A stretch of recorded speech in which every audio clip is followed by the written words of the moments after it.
I got a letter in the mail, and I can still remember the address. That's how it ingrained 210 South Street. So when I got it, I saw the New York Post name, the address.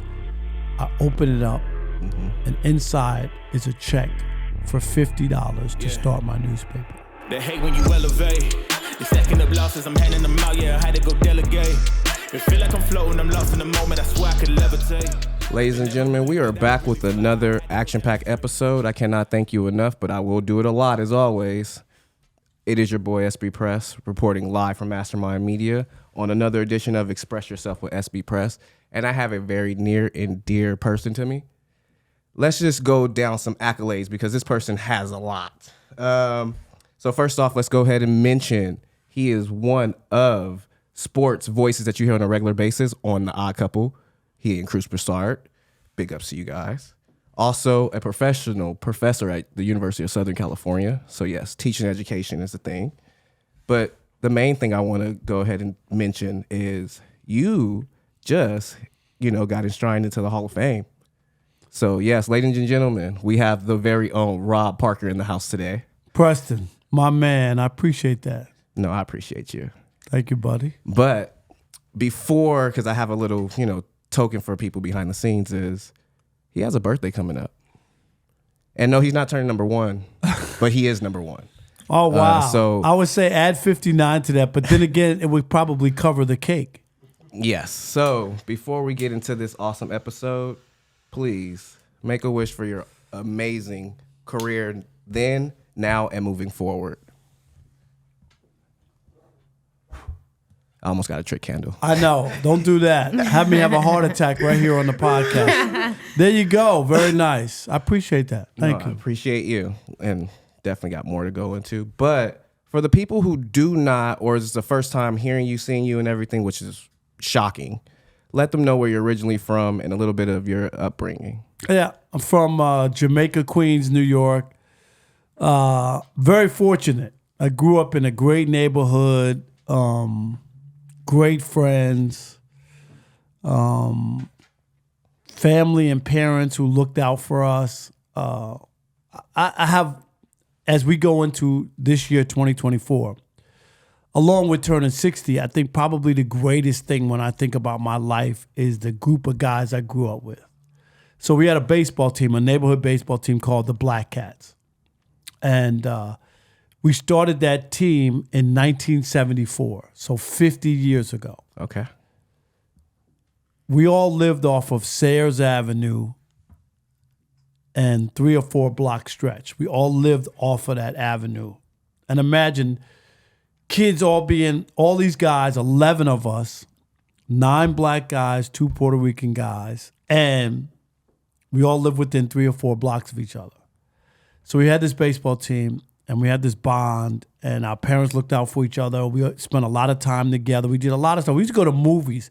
Can you imagine 11 guys going to movies together? It's a lot of popcorn. That's a lot.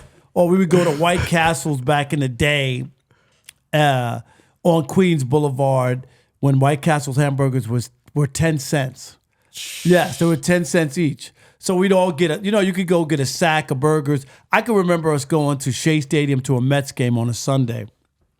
No lie. I know I sound old now, but 50 years ago.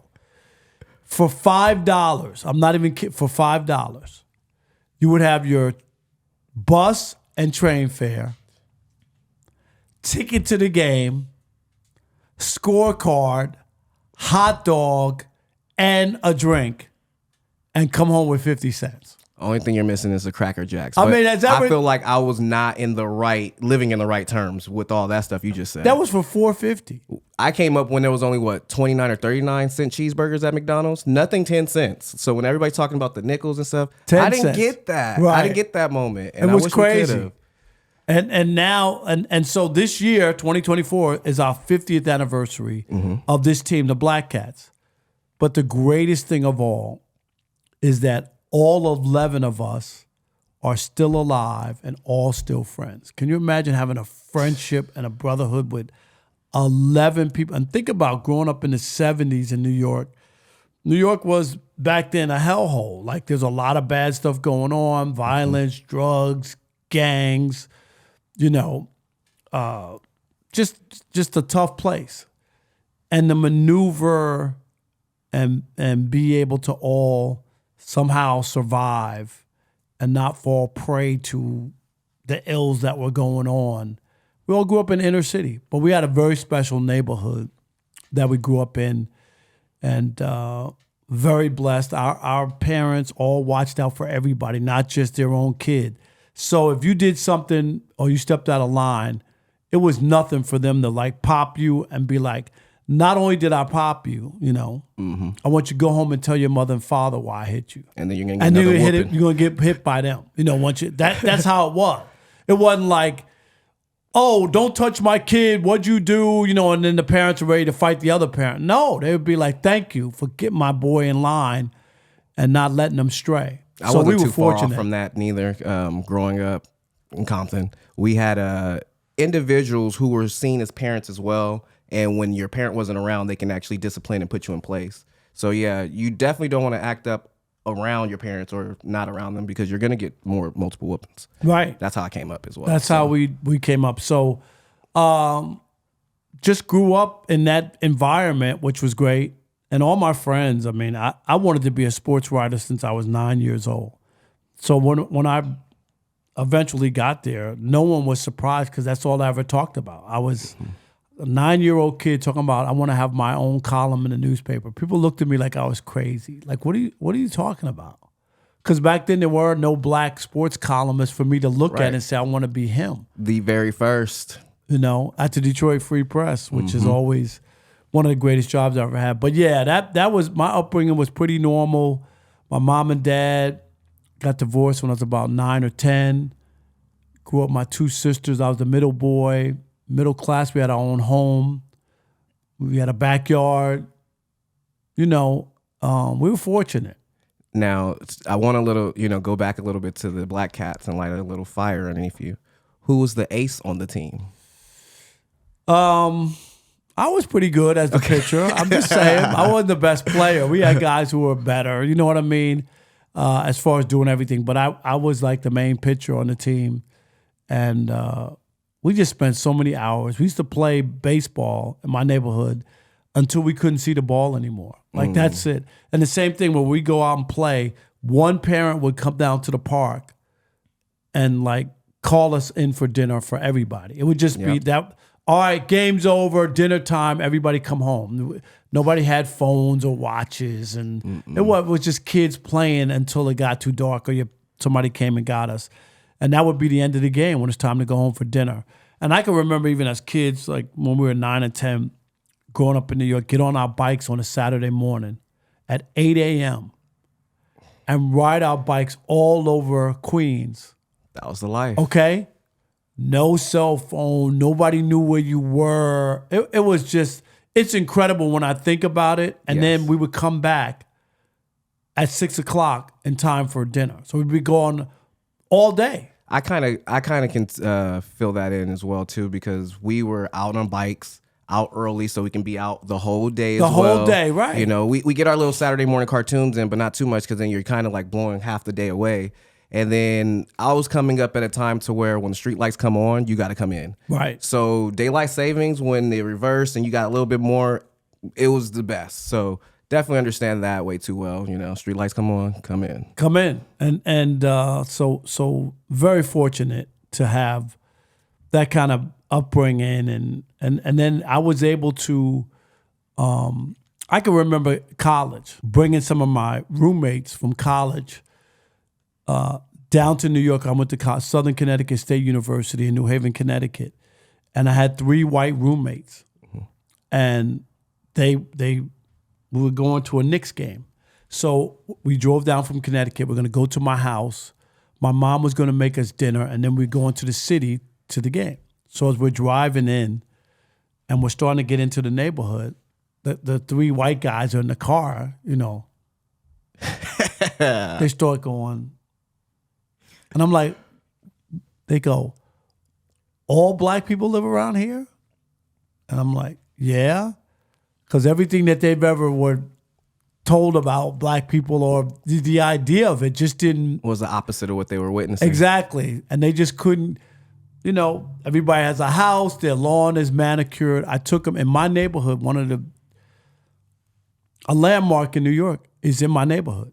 And I mean, literally, I'm not like trying to brag or tell you some story that's really not true. But if you were to leave the house that I grew up in, walk out the front door, walk straight down this road, right? 175th place, just straight down. You would run into Babe Ruth's house where Babe Ruth lived in the 20s. The great Bambino. And you could Google it. They'll show you it, like Babe Ruth's house. And it had these big columns. Back then in the 20s, Jamaica, Queens was probably like the last stop, you know, or as far out as you could. Because the rest, Long Island was farm. It was more so like just rural, flat. yeah, farms and whatnot. It wasn't like people didn't live out there. So that spot. So we had that as a backdrop in our neighborhood, Babe Ruth's house. You're looking over at the great Bambino. Crazy. That's amazing. And I'm we a were Yankees baseball fan. guys, So, yeah.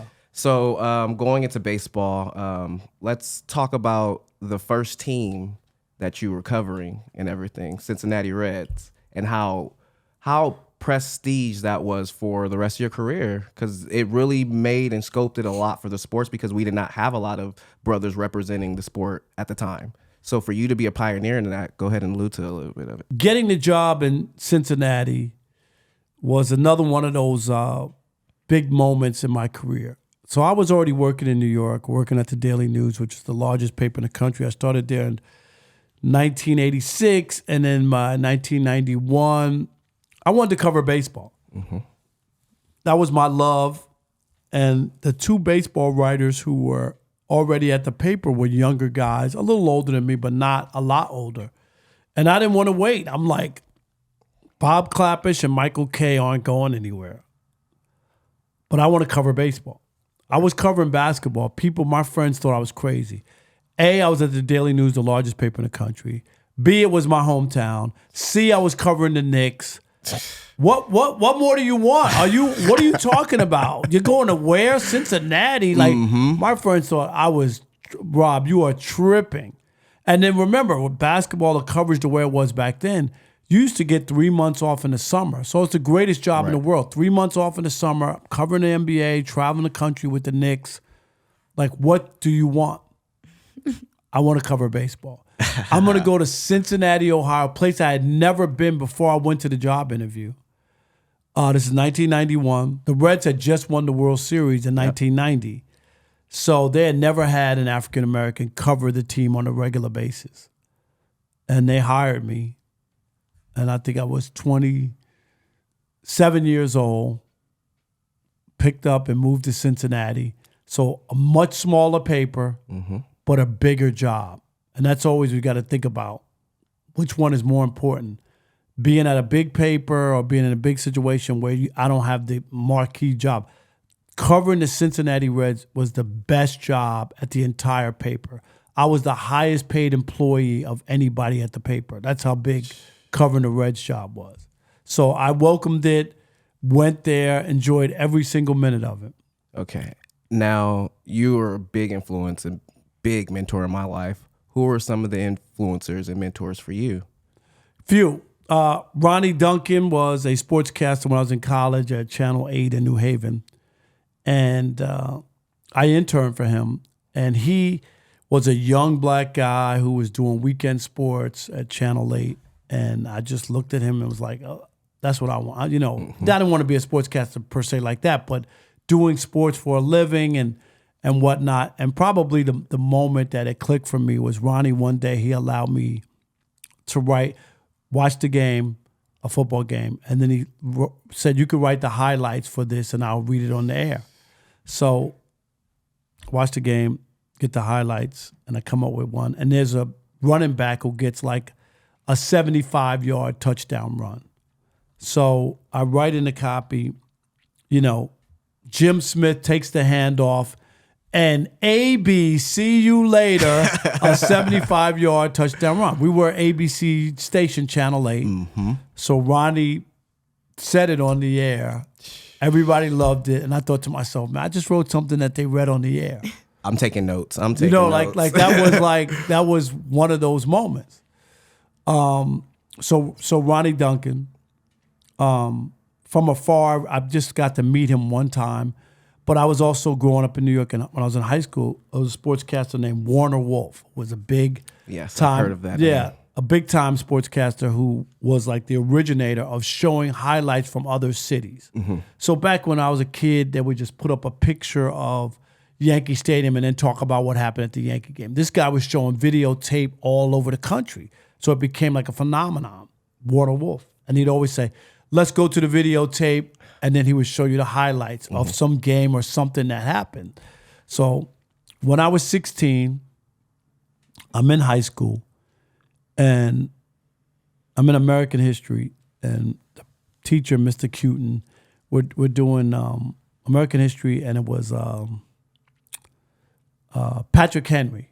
And if you know your American history, Patrick Henry said, give me liberty or give me death. So we're going through that part of American history. And Mr. Cutin says, and you know what Patrick Henry said? And Warner Wolf's catchphrase, I just said, one was, let's go to videotape. His other one was, give me a break. Come on, give me a break. Of something, he would say, come on, give me a break. So when the teacher said, Patrick Henry said, give me liberty. So I yelled out in the class, or give me a break. Everybody laughed. So I go home. I write this letter. Just a kid, 16-year-old kid, sat down, wrote a letter. Dear Warner, if you're at least going to use somebody else's line, use the whole thing. Patrick Henry first said, give me liberty or give me a break. Put it in an envelope, mail it to Channel 2 in New York, the CBS station. I'm watching the news. I swear. This is before VCRs where you could record stuff. If you missed it, you missed it. It was just like, you know. I'm living in the moment. Yeah, in the moment. So Friday night, I'm hanging out with my friends. Warner Wolf does his sportscast, and he always does horse racing last. So horse racing is about to come up, and my friends say, all right, turn the channel. And for whatever reason, I have no idea. I go, no, just let's watch it till the end. Without any rhyme or reason. After he does horse racing, he takes a piece of paper in his hand and he says, finally, I got a letter from a viewer in Jamaica, Queens. And my heart stopped. I could see on the paper he's holding up my handwriting, like the big dear. I could see it. Dear Warner. And he reads my letter on the news. Crazy. Groundbreaking. Seriously. And then he goes, so he reads it, if you're going to steal somebody, use Patrick Henry first said, give me liberty or give me a break. He goes, boo, that was terrible. Crumples it up. The other anchors are laughing. He throws it over his shoulder.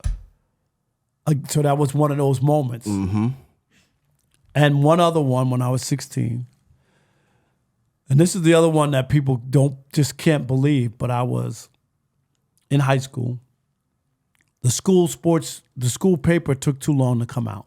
So you would write a story about the men's basketball team. By the time it came out, it was baseball season. Right. So I was frustrated by the school paper, the process. This is 1980, okay, a long time ago. So I go to the principal's office. I say, hey, I have this idea. I want to start an all-sports newspaper that comes out every month on time. This old gruff guy looks at me. He's like, no, we're not doing that. The kids are only going to throw it on the ground as garbage, trash. Can you imagine? Here's a young 16-year-old kid, black kid, no doubt, with the idea of starting an all-sports newspaper. Like, as an educator, wouldn't you be, oh my God, this guy's interested in journalism. Like we should, what can we do to help this guy? Right. He has some great potential. He has potential. He wants to. So then the principal, he's an older white guy, just like he caught himself because he knew that response was not going to be encouraging. Right. So he knew so then he was like, well, we don't have money for that. Because just saying that it was trash would have looked bad. So he says, we don't have money for it. So I said, okay, well, I was unfazed. I said, so if I raise the money to pay for the printing costs, can we do it? Oh, yeah. If you could get the money to pay, no problem. Okay. I go home again. As I told you, I'm a letter writer. Mm-hmm. And this time, get my typewriter, kitchen table. Typewriter. I know you guys never played with a typewriter. Yeah. Yes. And then you have to do white out if you made a mistake. It was just like, it was so I just can't believe we had typewriters. So primitive. It really is primitive. So then I'm like, I write the 3 publishers of the 3 New York City newspapers. And I'm like, I want to start this paper, gave my idea and said, could you guys send money to help me start just a naive 16-year-old kid asking for money to start a paper. It's adorable. Mm-hmm. The Daily News, which was my favorite paper, didn't write me back. The New York Times wrote me a letter back. I opened it up. I'm like all excited. Got a letter. Yeah. It's on the stationery, New York Times, all that. I'm just impressed. Embroidered and everything. Exactly. Big time. It's against our company policy to help other people start newspapers. And I'm like, as if I was a 16-year-old kid with competition. I'm like, somebody actually sat down and wrote a letter to a 16-year-old kid telling him it's against their company policy. So I have a little side note to that. They also saw potential of greatness. So that's why they were afraid of me of helping out? Yes. I mean, we could word it as like, I would love for you guys to sponsor our sports newspaper. Or something. Right. Or can we collab on, I guess collab wasn't a article. word back then. It wasn't. No, that wasn't a word. Let's work together. Exactly. So that was it. And then the third letter that I sent was to the New York Post. And I got a letter in the mail, and I can still remember the address. That's how it ingrained 210 South Street. So when I got it, I saw the New York Post name, the address. I opened it up, and inside is a check for $50 to start my newspaper. Do you know who I sent the letter to? The principal. Rupert Murdoch. Rupert Murdoch was the publisher of the Post. And I sent the letter to his office. New York Daily Post? No, New York Post. New York Post. New York Post. Big Back time. then, this is before he had Fox. He was just a newspaper publisher. This is 1980. And boom, I started the paper. So Rupert Murdoch, who wound up being my boss at FS1, a couple of years back, he came to the studio after we had done Undisputed, and I shared that story with him. And him and his handler, his guy, was like, oh my God, what a story. And Rupert Murdoch was like, really? I said, absolutely true story. Him not knowing that he planted a great seed and it sprouted into this greatness. He invested in it. Seriously. It was incredible. And then just a side note to that. So I don't know if you guys are younger, old enough to remember when there was a national sports newspaper here in the United States. It was called The National. And it didn't last that long, a couple years. But it came out in 1989. So I had this idea for an all-sports newspaper in 1980. In 1989, an all-sports national newspaper came out. So I was ahead of your time. Of my time. Even when I think about that, it's kind of like gives me chills. Well, of course you were meant for this. To think that, that this kid had this idea of having an all-sports newspaper back in 1980, and it wound up coming to fruition in 1989. So now, I definitely want to talk about a lot of the baseball areas that you've been covering and give a shout out to all my fellow MLB brotherins out there, sisterins out there, MLBbro.com. Elaborate on that and let the people know how big and how this year is about to be a very monumental year for the entire team. Yep, MLBbro.com, where we cover black and brown major leaguers. I mean, that's another one of my lifelong dreams to get this thing started. We're starting our 4th season. Of course, last year, Major League Baseball partnered with us. We had content on MLB Network, MLB.com. Started 4 years ago with a staff of 14. We now have 70. And you're going to be a part of it this coming year, which is awesome. And I just can't get over how many letters and emails and stuff that I get from young African-American guys and girls who want to learn how to cover baseball and be a part of the site. A lot of the African-American players have embraced us. We were at the All-Star game last year. Many of those guys, the All-Stars, wore our MLB Bro hats on the field, took pictures. It was amazing to see where we are and the brand. This year, we're close to a partnership with the Yankees Yes Network to broadcast a 30-minute MLB Bro show, which is just, again, groundbreaking, all of this stuff. So we've made headway and very, very, very proud of where we are, the stuff that we've done, the quality of the work. Completely. Just how many people are so into it. And the offshoot of that is this spring, starting, matter of fact, next Monday, January 8th, I will start teaching a first ever, which we believe college, baseball writing class at USC. So that's again an extension of MLB Bro, but now also trying to teach and train young people who are interested in baseball and how to cover baseball and write baseball. Like I said, I've been doing it since 1986, covering Major League Baseball. So this is going to be something special. We're working on lining up the Commissioner Rob Manfred to be a guest via Zoom in the class. Yeah.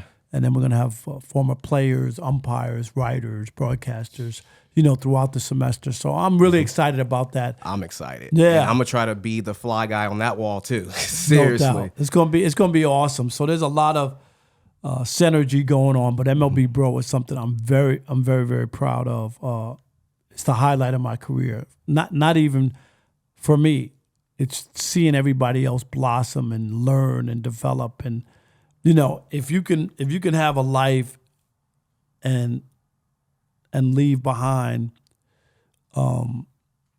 others who have learned from you and prospered from you and grown from you, then you've done your thing. My career is fine. As you mentioned earlier, I'm in the Hall of Fame for the National Association of Black Journalists. It was a tremendous honor. So my career is not that. As happy as I am with my career, the other stuff that I've done, to me, like MLB Bro, is the highlight of my career. And also go and look at that speech that you gave. That was amazing. It touched me. It touched, I'm sure, all the rest of the mentees too. To get the recognition that what you achieved, you pretty much gave back to us, and it was inspiration. So again, we've been going through a lot for a lot of years of this, and I just want to completely say thank you. And sky's the limit still. There's still a lot of things that you're accomplishing. And it's incredible Absolutely. to be a part of and be around it. I mean, I still got some legs to go. You know what I mean? I'm not finished. But yeah, I still have goals and dreams. Even this late in the, I just started my 38th year full time in the business. It's a long time. And the advice I give to anybody, no matter what you're doing, you don't have to be doing this, is you got to be willing to change with the times. It's true. If you're stagnant and keep thinking you're gonna do the same thing, you become a dinosaur. And that's what to last. There's a lot of guys who have been in this business who have had a cup of coffee and a sweet roll and they were done, or had one opportunity or one. You have to be able to. I had a lot of friends of mine who didn't want to embrace social media when it first came out. They became irrelevant because they're not a part of the way that most people communicate. You know what I mean? Right. So they fought those kind of things. You can't. You have to take a look at it. The gambling aspect. A lot of, I'm not doing that. Okay, a lot of people are into it. It's becoming more and more national. Eventually will be probably national, legalized betting. I got involved in that. I just want to say thank you for the parlays. You know what I mean? I try to stick them out there. Y'all want to make some money, go ahead and watch. You know, Shekel City's out there. So I try to get that happening. And just the stuff, I just keep trying to, where are we moving? What else is happening? Moving the goalposts. Exactly. But you got to stay with it. And the other thing, too, is just you got to believe in yourself. I know it sounds cliche, but this is not. To me, math is the only thing. I look at 2 and 2 is 4, no matter who's doing the math. Everything else is almost subjective. Right. So somebody could tell you that they don't think you're good or what. That's fine. I mean, that's fine.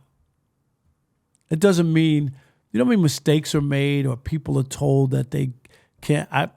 And I'm not throwing out his name just to throw his name out. But I was as you know, I mentored Stephen A. when he first started. Yes. And I met him at the National Association of Black Journalists Convention in 1992 in Detroit. And he was just a guy trying to get into the business. Right. And he was working in a small paper in North Carolina.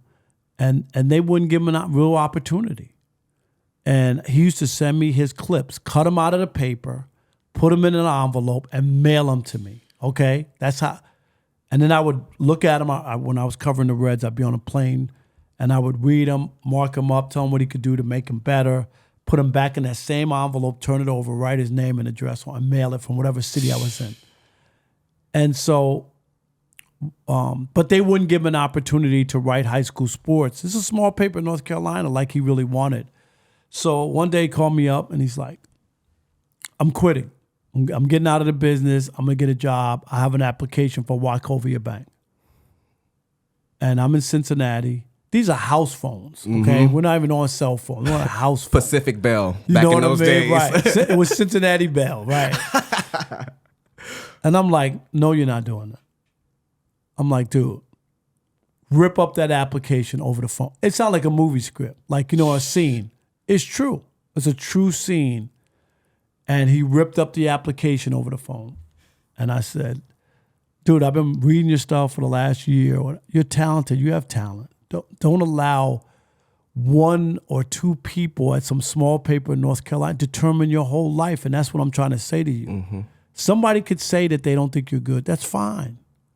But that doesn't mean they're the end-all, be-all on determining. You don't know how many people have been turned down and told that they weren't good or they don't have what it takes by people. Everybody, just because they're in a position of authority doesn't mean that they know what they're doing. And I always say that.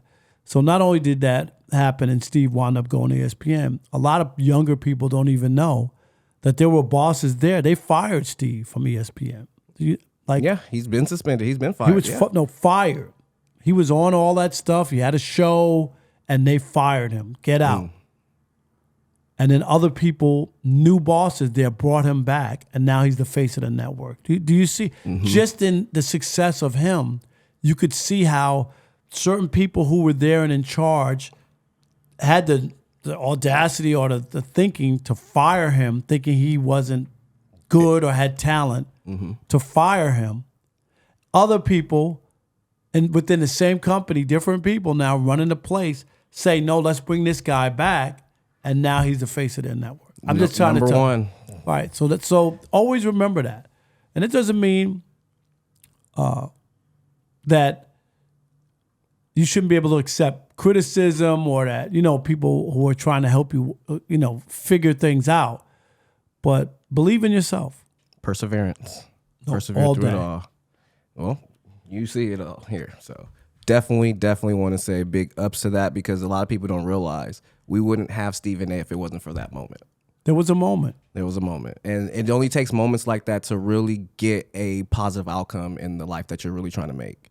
So with that being said, we're going to spin things into my segment called Blast from the Past. Got a few images up here for you. And it's going to I'm be afraid to look. amazing. So let's go ahead and first say happy birthday to Rob. We got a young Rob right here. Look at birthday that. coming up. It's very special to me. Rob, you share the birthday of my grandfather. Is that right? And January 10th? for a lot of people, his is the 13th. Oh, his is the 13th. So for Okay. a lot of people, they understand that I'm full of that. But to actually be able to share a moment with you like this is incredible for me. I wish I would be in Vegas, for the celebration. But, somebody got to work while somebody got to play. I understand. We're going to have a good time in Vegas, no doubt. I'll be there in spirit. But yes, take us back to this picture. So I think this is at my sister, Marianne, my older sister's birthday party. I must have been, 4 or something, or 3 or 4. Obviously happy. All my teeth in my mouth too. I'm Cool like in the that, game. right? Yes, Yeah. it was cool. I mean, look at that. That's one a of my nice favorite smile. pictures. Yeah. That's a good smile. It is, as a kid. I was Joy. definitely happy and joyful Yes. at a birthday party. And back then, it wasn't elaborate birthday parties. Back in the 70s, or this is probably the 60s actually, late 60s, early 70s, people used to rent out tables and chairs, clear out the rooms, whatever, the living room, dining room, and then just set up a big tables and chairs. And that's what a party was back then, and cake and food. Yep. And that was it. Real simple. It wasn't a lot. We didn't have a lot. It wasn't elaborate. No $50,000 birthday parties. It just wasn't like that. And that was enough. And you could see how happy I am to be there and enjoy the moment. I'm sure it was good cake and ice cream. Oh, yeah. Ooh, I bet you had that white, what is it, the vanilla with the strawberry swirl in there. Oh, back in the day. Yeah. It's either that Absolutely. or marble. Yeah. Mm-hmm. All right. Man. So, yes. That's when I went to Cincinnati. I was in my 20s. Yes, I definitely want to pull up your Mr. 27-year-old Rob. Definitely, man. And still got a lot of freaking greatness in that smile, man. A lot of it. So yeah, elaborate on this part of Rob's journey. So this was in Cincinnati in this is 91 or 2, 1991 or 2, yeah. There was a story written about diversity in the newspaper business and in the newsroom. And in that story, there's a story where I told you earlier, I was the highest paid reporter at the Cincinnati Enquirer. And the union chief there, they kind of figured out the way it was put on the sheet of salaries. Everybody realized you didn't have your name, but it had your salary, and how everybody knew it was my salary because next to that said initial salary, because all the other people would have this year's salary and last year. So if I'm new, if I'm the only new person, it's obvious that that's my salary. Right. So the union chief was an honest guy, and he's quoted in his story as saying that he thought that the resentment and pushback of me being the highest paid reporter was race-based. Is that there was, the paper had hired a white football writer from the other paper, and he was making a lot of money, but the union constituents didn't come to him with the same kind of like, what's going on here, that they did when I got hired. And he said the overwhelming sentiment that he got was, how can you pay somebody black that much money? Not whether I was good or not, or whether I was coming from New York. I had come from the biggest paper in the country there. In order to lure somebody, back in those days when they used to actually do that and recruit you and want you to come, you got to make it worth my while to give up my hometown where I was living to make me come to Cincinnati to work there. And they did. The rest is history. And again, talent, but perseverance. Can you read that quote there? Yep. And the quote, this was about diversity, and it said, just look around. They still and always will own the newsroom. All you have to do is look in any press box in America. Only the chalkboard is black. And that was back in 1991 or 1992. Do you share the same sentiment? No, the numbers have changed. There's no doubt about that. The numbers have changed. We've made progress. I made sure to have that part of the news clipping ad in there. Yeah. We've definitely made progress. We just talked about Stephen A. Yes. He's the face of sports. Yes. So Stephen A. Smith, y'all. And there's more. It's not just Steve. Now, proud business owner. My barbershop in Detroit. I just literally went to the barbershop, had barbershop talk, but the main thing was about this man right here with his own barbershop. So 21 years it's been open. And one of the best investments I ever made, my business partner, Tico Edwards, used to be my barber. And one day he was cutting my hair and we were talking, and I was like, I always want to open up a barbershop. He's like, yeah, I want to get my own barbershop too. He was working at somebody else's shop. So we're like, let's put it together. You have the know-how of the barbershop, and I'm sports. They go together. That's where Sporty Cuts comes in, Sporty Cuts. And we've had just an unbelievable, we have 3 barbers who have been there the entire 21 years. And barbers are transient people. They work at a shop, go to the next, move on to the next big thing until they get their own thing. Until they get their own shop. We have 3 who've been there 21 years, which is incredible. Wow. Yeah, it's a testament. And you get a vibe from the community and the neighborhood, and there's nothing like owning a barbershop. And I spent time in there. I wasn't just like an absentee owner. And you would get to hear people talk about the teams, like when I was writing a column, what they would complain about. I could hear, that's interesting. That's an interesting angle. Talk. Barbershop talk. That's exactly what it was. We had a big party last year on our 20th anniversary at the casino downtown Detroit. What amazing! 300 people showed up. It was awesome, but definitely proud of that barbershop. And so is the community. Yes. Everybody, if you guys haven't seen it yet, he has an amazing, amazing interview with Breakfast Club. That was unbelievable. They gave me 45 minutes. They treated me with respect. They wanted to hear my story. I enjoyed it a lot. And those guys were great. Was Charlemagne everything you thought he was in person? You know what? Charlemagne was the one who got me on the show. So I was in New York, and, we both worked for iHeart. Yes. And I was going in to do my show because I was, out of town. So I was going to use their studios in New York. Charlemagne was coming out the building, and he stopped me. Hey, Rob, whatever. Hey, Charlemagne, whatever. He's like, man, you never been on our show. We need to get you on our show. I remember my niece, Janae, going, make sure there's not some crazy interview questions. You know what I mean? Like, be on your guard. She was, because she's a Breakfast Club person. Yeah, Charlemagne, he's a curveball. So. Nah, it was on the up and up, and I was willing to tackle and talk about everything. So I think if you go back and look and watch it, 45 minutes, and then you take a look at even the comments, it was very, comments usually people go off and say, well, no, it was a lot of positivity from it. A lot of positivity. Definitely. This is the Sports Illustrated.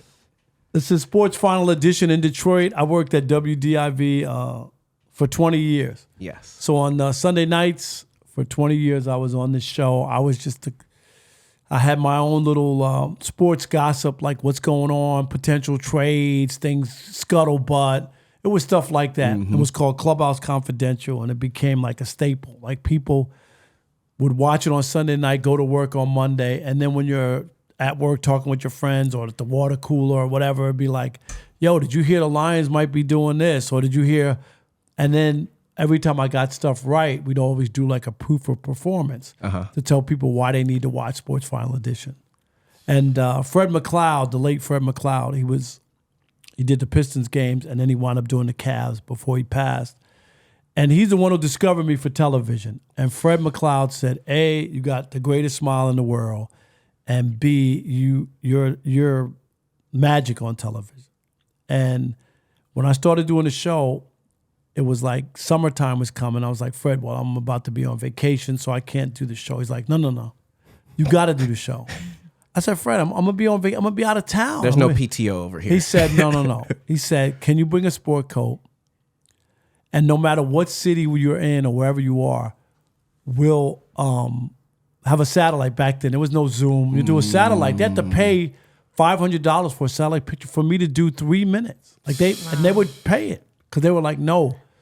And then there came a moment on the show where financially they were taking people off because they didn't want to pay them. And Bernie Smilovitz, who's the main sportscaster at Channel 4, I'll never forget this. And they were going to take me off because they didn't want to pay me anymore. I was on for a long time. And Bernie went into the general manager and said, if you take Rob off the show, just cancel the show. They didn't take me off the show. No.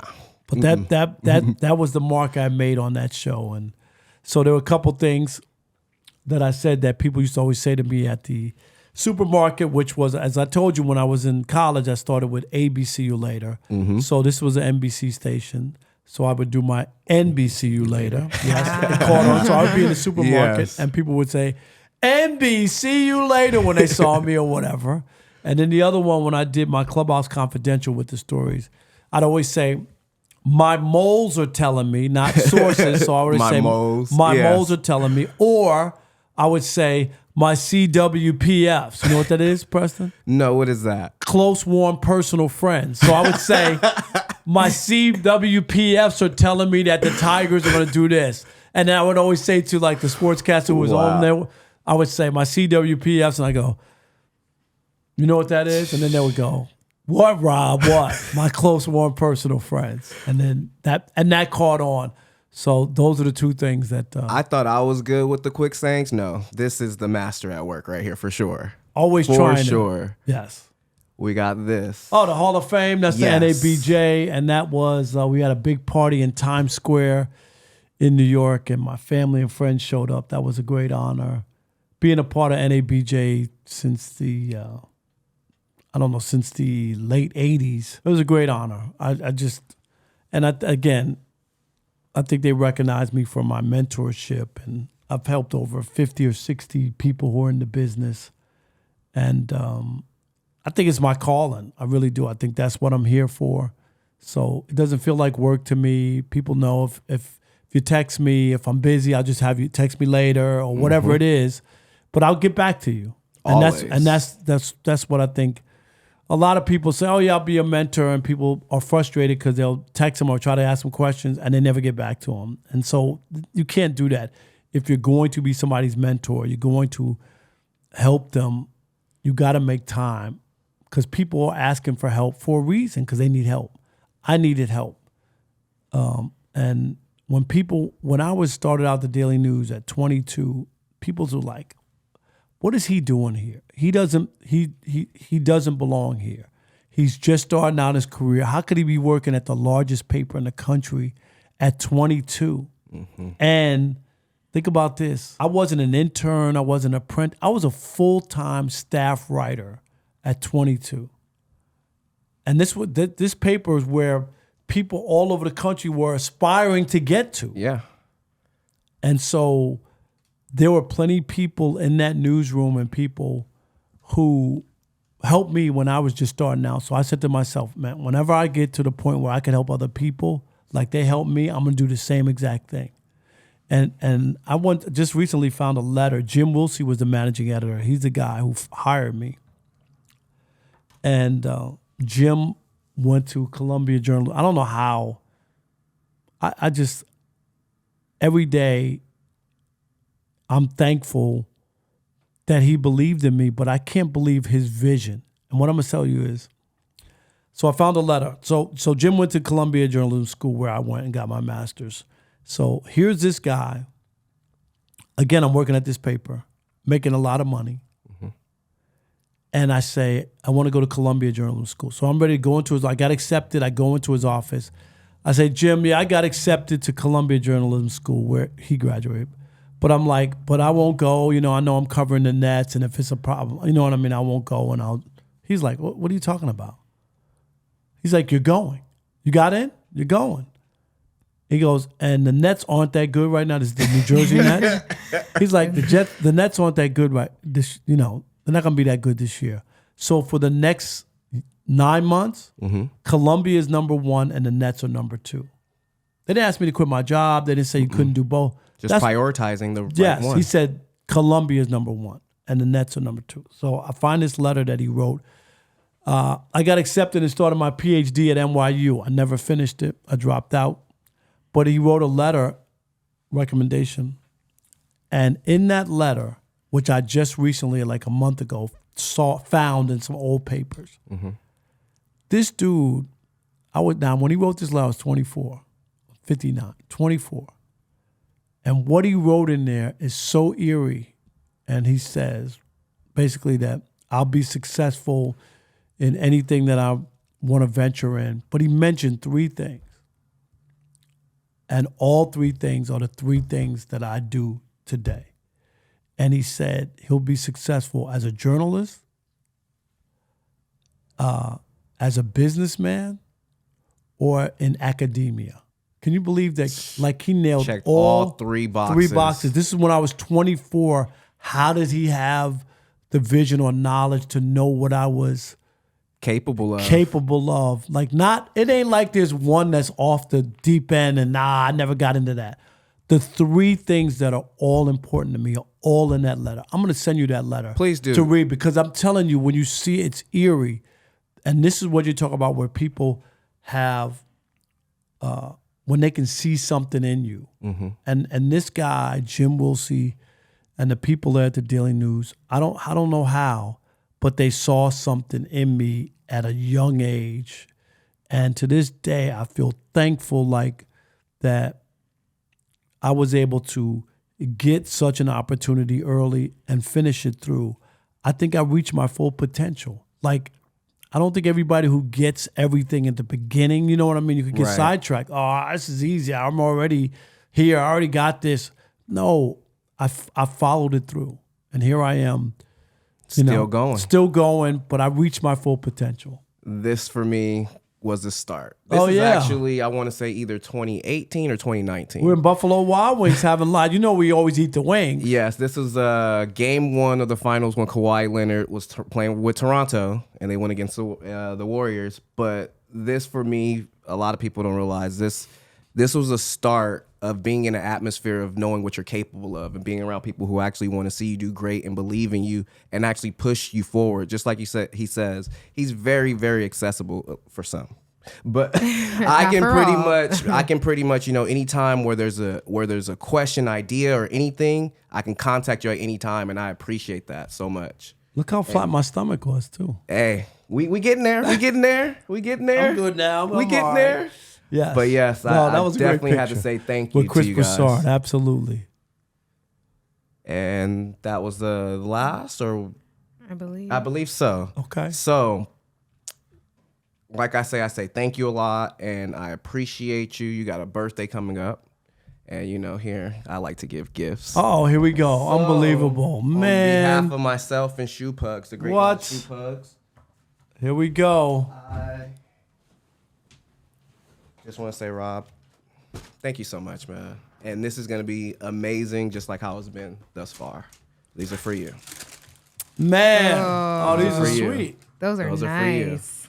Show the camera. Show the camera. Little cool grays right there. Cool grays. I can work with these. Let's go with everything, my man. Nah, appreciate you. I appreciate that. Beautiful. You. Thank you. And Shoe Plug, man. Shoe Pugs. If shoes are your drugs, hit up my boys at Shoe Pugs. I like that.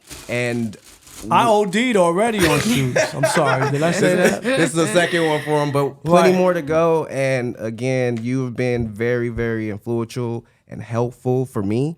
I know there's a lot more that you can give to others, so leave them off with a positive note. Leave our listeners and viewers with some positivity. The positive, this is what I'll say, is work hard. And I know people think they're working hard. You got to really, life itself is hard. And if you go half-assed, those are the results you're going to get. A lot of people look, how come things don't work out for me? Because they just haven't put in the energy, the time, and the effort. I never feel like I've cheated myself. Even when things don't work out, it ain't because I'm not trying. It's because it just didn't work out. But can you imagine living your life where you haven't put your all into something? Invest in yourself. Believe in yourself. If you're not going to work for yourself, why would anybody want to put in any energy into you? So make your own way. What did we just talk about? 16-year-old kid starting an all sports newspaper. Why? Because I didn't like the way that the school paper was running. Mm-hmm. That's making your own way. Make your own way. And remember this, the reason most people don't succeed in life is because they're afraid to fail. Can't be afraid to fail. So what if you bump your head? Rub it and go on to the next thing. You can't learn from a mistake if you never make them. Right. So it's just a constant thing in life that you come through, and you just got to be able to overcome them. Big time. I feel like I've overcome stuff and still ticking. And yes, we are still ticking, but we are at the near dear end of this, everyone. So Rob, please let them know where to find you. Yep. At Rob Parker, MLB Bro, on all the social media. So definitely check us out, The Odd Couple, Fox Sports Radio, Monday through Friday, 7 to 10 p.m. Eastern, 4 to 7 Pacific. And The Challenge on KMBC every Sunday night after Sunday Night Football. That's been a lot of fun this year, The Challenge. So I love doing that. And I'm on MLB Network every Thursday. That's right. And again, big shout out to MLBbro.com. And again, I'm your host, Sbpress. Can't say thank you enough. See you guys next week. Yeah. They hate when you elevate. They stacking up losses, I'm handing them out, yeah, I had to go delegate. It feel like I'm floating, I'm lost in the moment, I swear I could levitate. They never believed that I would really fly, I had to go demonstrate.